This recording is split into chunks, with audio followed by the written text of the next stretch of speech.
adliya tizimini faxriysi hisoblangan notariat sohasining yetuk mutaxassisi Karimova Inoyat opani pensiyaga kuzatish marosimi bo'lib o'tdi. Bu marosimga Adliya boshqarmasi rahbariyati, Notariat palatasi rahbarlari hamda sho'bamizning mas'ul xodimlari ishtirok etdi.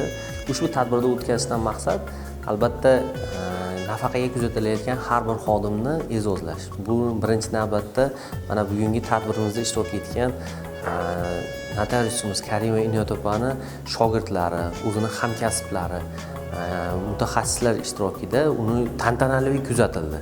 Biz ustozimizdan o'rganadigan asosiy masalalarimiz bu ustoz shogird an'anasini yanada davom ettiramiz. Bu yangi notariuslarimizga albatta bu dasturiy amal bo'lib xizmat qilishga ham olib keladi.